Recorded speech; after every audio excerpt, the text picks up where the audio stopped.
Yeah. That's a very, very important thing. All right. Anything else on this one? No, I'm good. All right. This is my topic now. I know I've been paying attention to what's going on with the Kevin Nash podcast, which I'm a huge fan of course. But last 2 weeks has been fairly critical of LA Knight. LA Knight getting a nice little push here in the last couple of weeks, and last couple months actually, to be honest with you. Kevin Nash basically saying that LA Knight is virtually a copycat of, say, The Rock or Stone Cold Steve Austin. So I just ask you guys this question: is the criticism of LA Knight by the Diesel, the Big Daddy Cool, is it warranted? Okay, So I got this. What exactly? So he's saying that like he doesn't necessarily understand the push because LA Knight just feels like a copycat. Is that right? Pretty much, yeah, more or less. Can you get the exact quote? I saw it today. I'm getting right now. I'm getting it right now. Actually, speak. Okay, we'll wait on you. Don't worry. I mean, but without knowing the full context, but or the exact quote.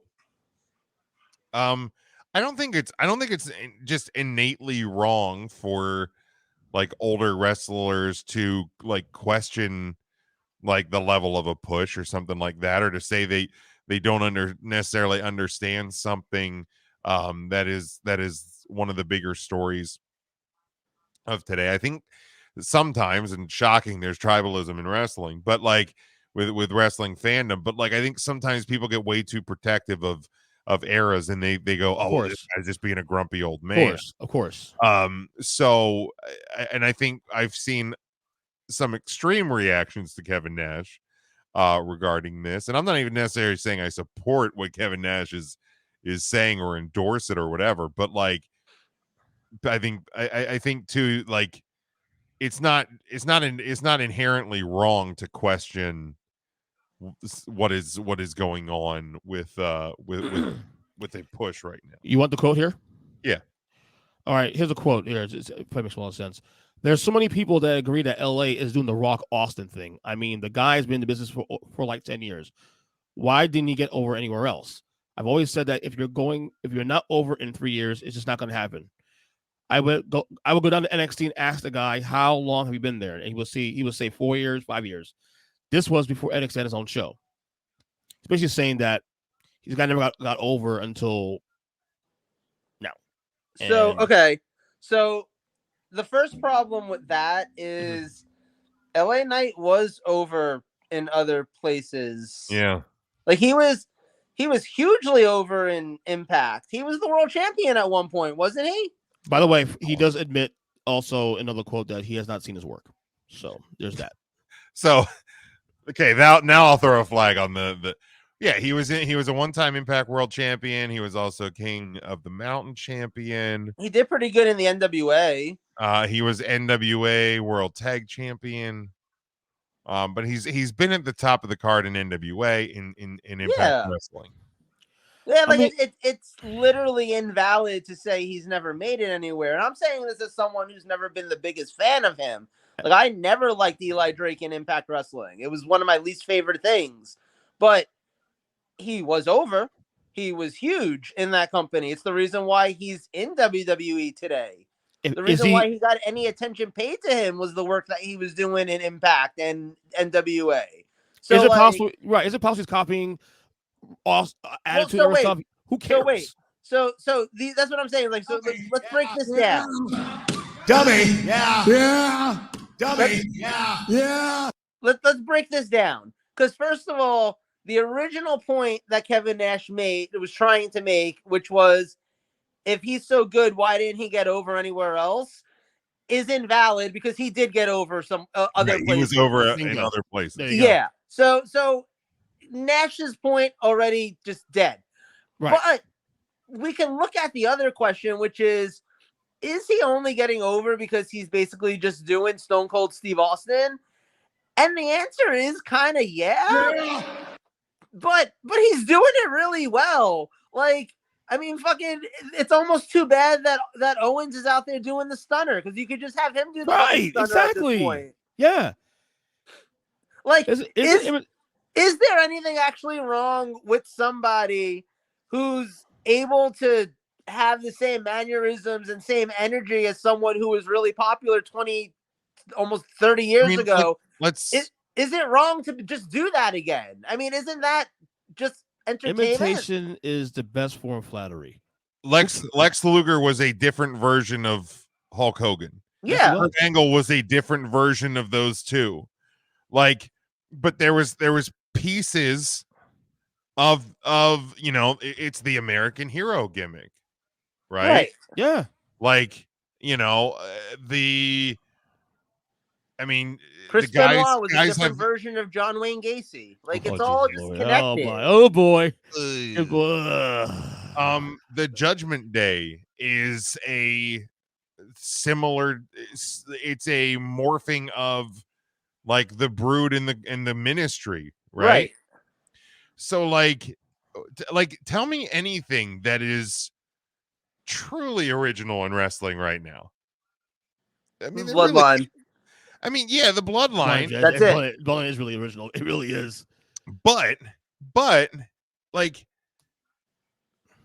there's also been family stories. Oh yeah, no, we talked about it on this show one week. I think you were here. It was like if they had gone in this direction with the Hart Foundation. The Hart Foundation could have been the Bloodline. The Von Erichs could have been the Bloodline.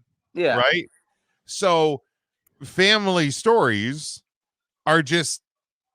This is another family generational story. The Bloodline is. So yeah, like there's nothing wrong with being a quote unquote. I mean, Ricky Starks is getting over as somebody that is kind of a play on The Rock. Yeah. So, and isn't this what we always look for too? Like back when TNA first started, everyone fucking had a hard on for Sonny Siaki because he could lift his eyebrow and kind of looked Hawaiian. I think he might be Hawaiian. Sonny Siaki? Yeah, look up, Google Sonny Siaki, look at that man and understand just by looking at that photo why everyone, when TNA first started, everyone was like, oh, that's going to be their company's Rock. It was totally based on looks and promos. But look at him and you will understand. Is it S-U-N or S-O-N? S-O-N. S-O-N-N-Y-S-I-A-K-I. Yeah. See him right here. Like, oh my God. Yeah.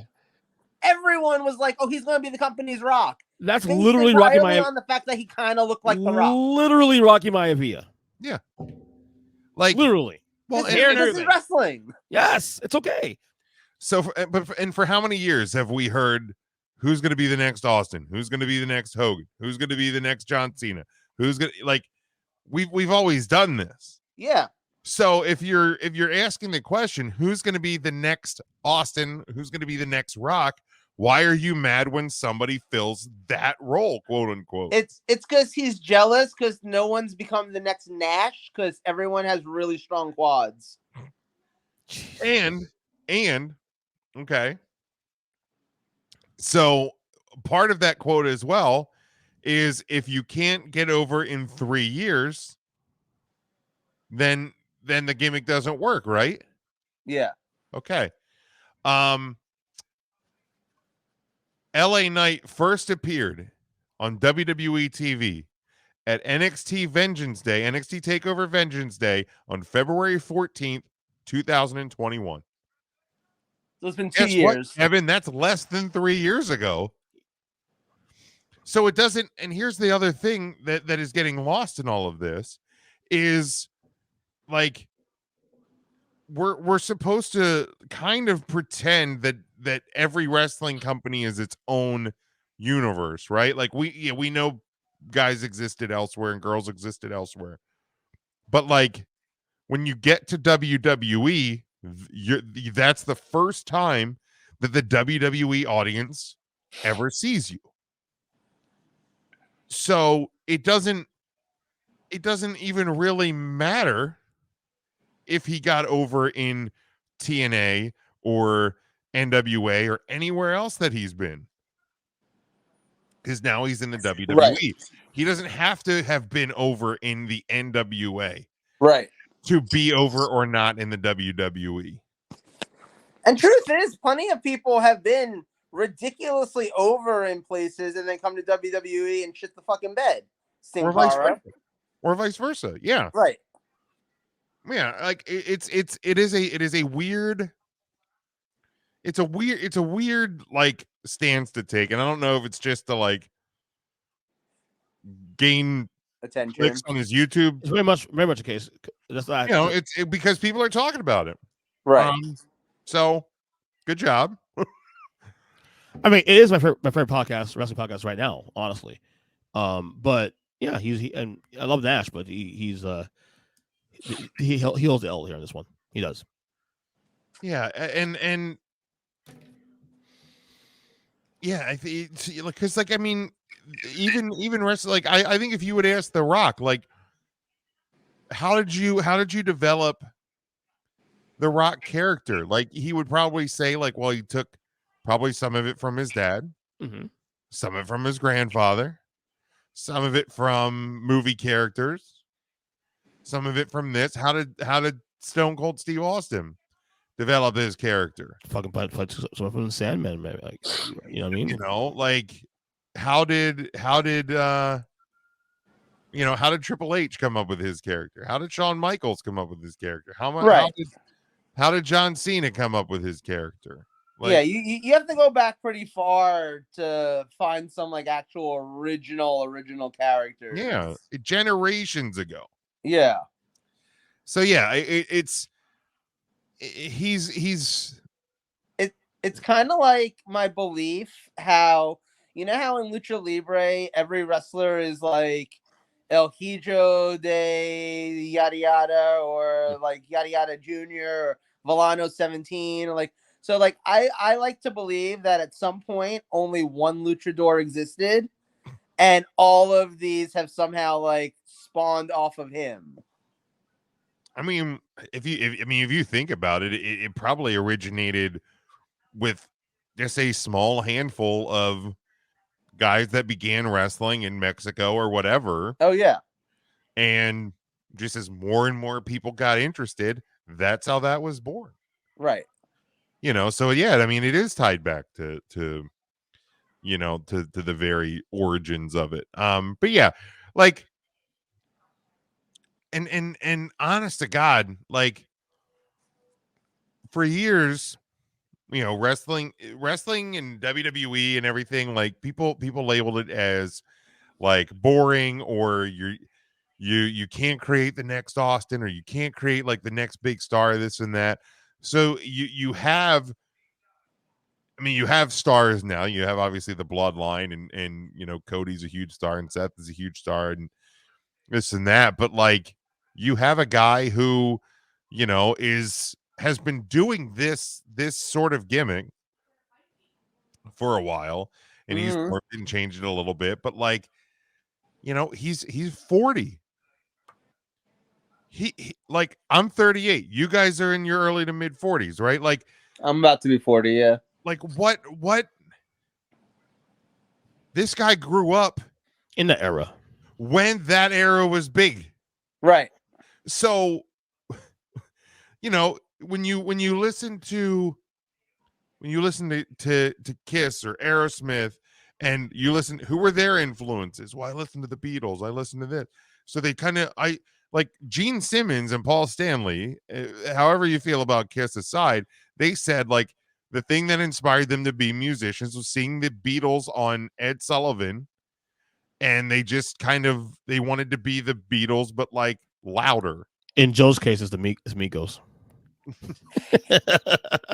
But then like you have bands that started in the 80s that said like, you know, they loved Queen and Deep Purple and Aerosmith, and we wanted to be like them but kind of make it our own. And then you had bands in the 90s, they're like, well, I grew up listening to Metallica and I grew up listening to Iron Maiden and I wanted to make it my own. So like, I don't necessarily understand where Nash is coming from either, in the sense that like treating, in this particular case, LA Knight as anything different than every artist. Because if people want to call wrestlers artists and entertainers and this and that, entertainers take things from each other all the time. I'm sorry, Yeah. it feels cliquish. It just feels very cliquish. I'm Yeah, like, like and no pun intended by the way for click in. right. But yeah, like I mean, this is what artists do. You borrow ideas, you borrow styles, you borrow, yeah. It's, I mean, like Old School. The movie Old School is the Animal House made in the 90s. Yeah. So yeah, it was a very weird stance for Nash. Like I like Nash. I respect the hell out of him.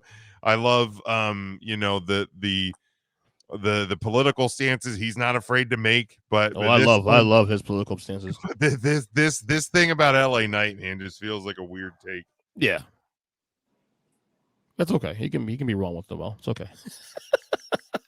All right.